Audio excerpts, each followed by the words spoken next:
everyone, Mama Micah here, and today is a quick video. These are my spoiler-free impressions of The Last of Us Part 2, which I recently played.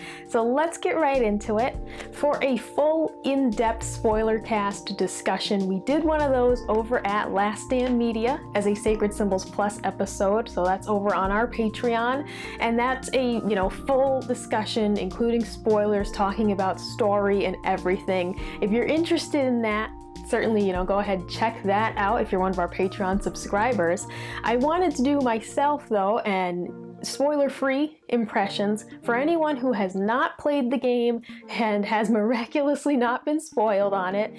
If you're still curious about this experience, I wanted to just do a quick overview of my likes and dislikes of the game without going into anything regarding the story. I'll talk about the quality of the story, but not actually any of the story elements. To start off with, I've got some notes in front of me. You'll see me glancing at those from time to time, and I won't include any gameplay just to keep this as spoiler-free as possible. One thing I want to note, it took me 21 hours and 25 minutes to complete this experience, so it is a bit longer than part 1. I do feel like the game was a little bit long in terms of how many times I thought, oh, it's probably going to end here, and then it just kept going. So there were definitely moments I thought could have been eliminated from the game. I definitely feel like the epilogue maybe could have been excluded, or the moments leading up to that could have been cut out, and without getting into spoilers, it's hard to really articulate, but there are moments I felt could have been trimmed from the story to make for a more compact experience. I feel like that's the first game's biggest strength, is that this experience beat by beat is well paced, well executed. There isn't any encounter in The Last of Us Part 1 that I felt could have been cut or should have been cut in order to make the experience more streamlined and more approachable. I do feel like there are some sequences in Last of Us Part 2 that were a little drawn out and maybe didn't need to be included, but overall, it's not an incredibly lengthy game, as I completed it in a little over 21 hours. When we're talking about the story, as a general note, I feel like some of the cutscenes were a little too long, and I'm someone who can appreciate well-done cutscenes. I love the Yakuza games. They are known for having some very long cutscenes, but I feel like I'm often more invested in those because of the nature of the story, very high stakes. Obviously, The Last of Us, pretty high stakes experience, but some of the content just feels a bit melodramatic. As an example, there's a lot of relationship drama throughout the story. This is not something that was part of Last of Us Part 1 at all. That game is focused so much on survival, and people don't have time for relationships. I understand that that's an element of Part 2 to establish how far they've come, to establish normalcy, let's say, that we're going to throw in that these people essentially have enough time in their lives to focus on relationships. They're not just surviving, they actually are thriving in little communities, and they have time to focus on who's with who and that sort of nonsense. But I also feel like there are other ways to establish normalcy, which the game already did. In the town, they have a restaurant, for example. That certainly shows normalcy. That shows something that probably hasn't existed for 20 years, and now they have an up and running restaurant. Of course, they have electricity. That certainly shows that this little settlement is thriving as opposed to just surviving. And it feels like they just didn't have to dig so deep into the relationship drama. I mean, we have love triangles, for example. We have, will there or won't they? And the real answer is, I just don't want them to, I don't care. So while I don't mind that some of it was peppered in, it's normal to show that relationships exist and are happening. That's definitely a facet that should be in the story, but it's the amount of it that they show was just, for me, a bit over the top, almost feels a bit juvenile. Some of it felt after school special like, and I just kept thinking, I don't care. I don't care, about who's dating who. I just want to go out there and, kill some monsters. Let's talk a little bit though about the monsters. One of the things I really enjoyed was that in this game, when you move to a different region of the country, there are new enemies. I adore this concept that there are different enemies based on location. It's something that I wasn't expecting. That's certainly not something that was spoiled for me, and I was delighted to see these new enemies and interact with them. They're terrifying, of course, but it was really awesome to have this concept that in these other areas, maybe it's affected by the weather, maybe it's affected by, just how these people live in this other region. These enemies ended up progressing differently than the ones we've seen before.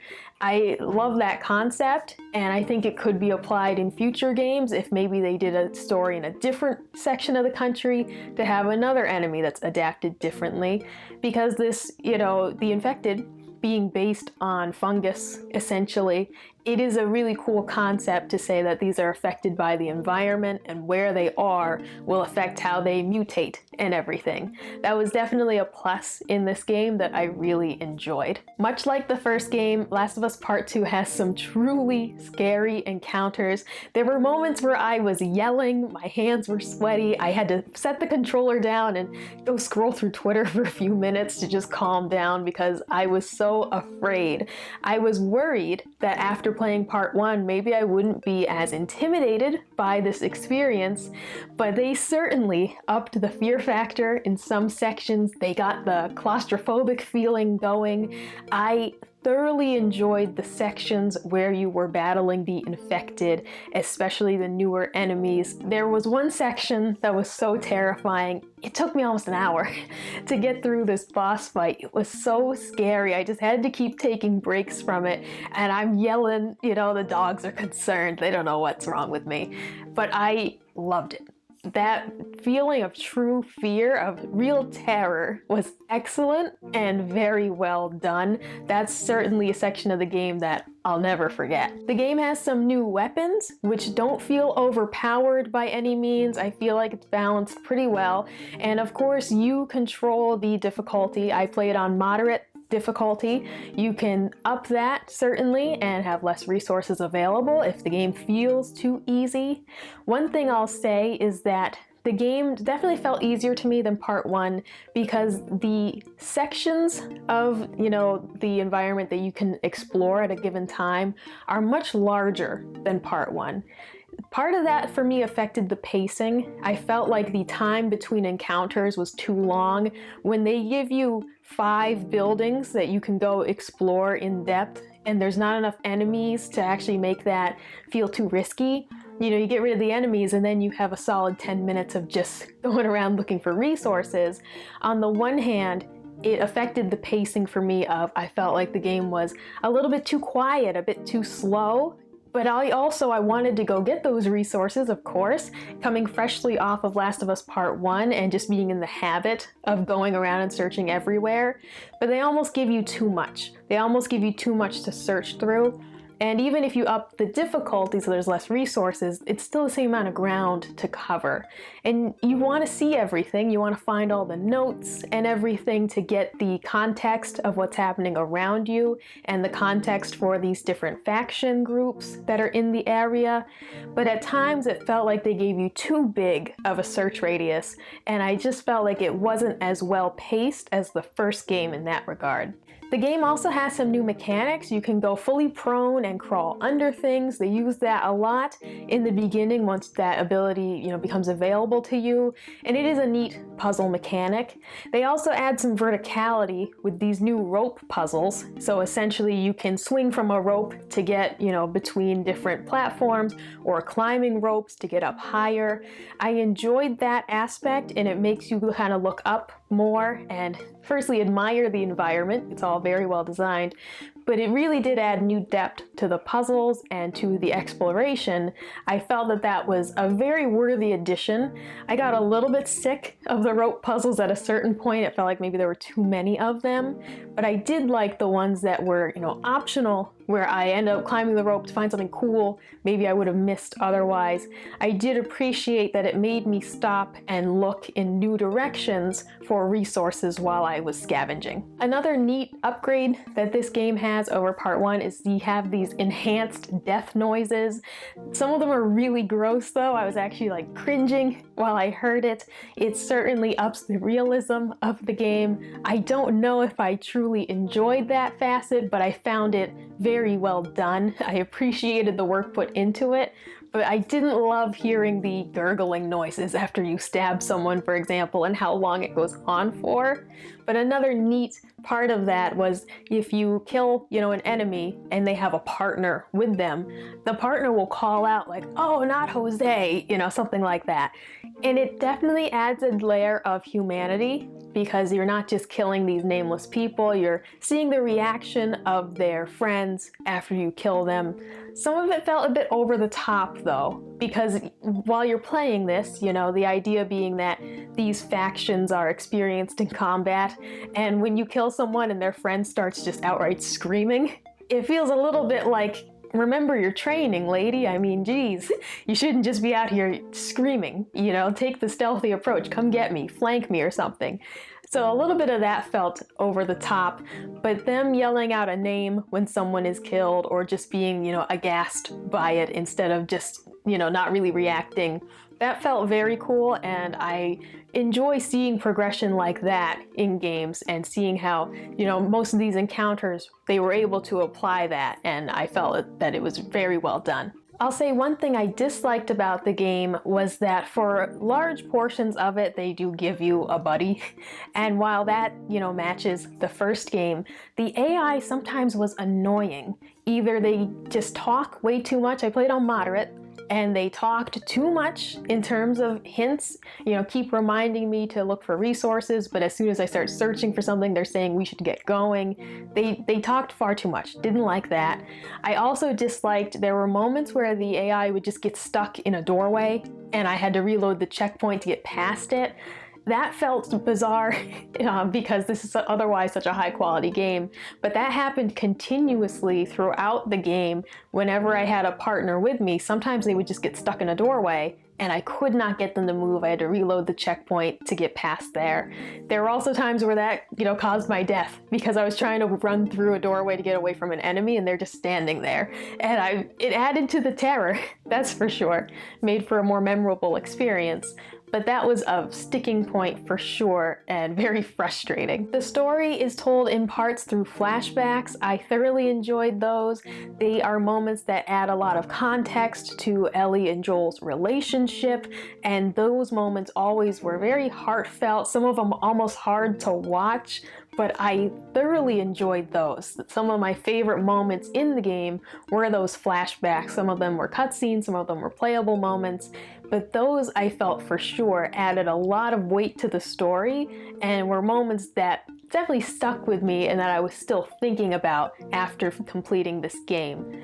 And overall, I feel that this is a pretty heavy experience, which is part of why it took so long to play it, because aside from being spoiled and hoping to forget some of the details that I knew, I also had been warned that the game's pretty sad, and it is. There's a lot of moments in here that are downright depressing, but overall, the experience was still worth it to me. I was really glad I finally sat down and played it, because aside from the few moments that I didn't like, aside from the fact that I think the game was maybe a little too long, and part of that being some of the details they added in weren't fully explored. Some of these story beats could have been fleshed out more. I wish that they had been, but otherwise the game would have been even longer.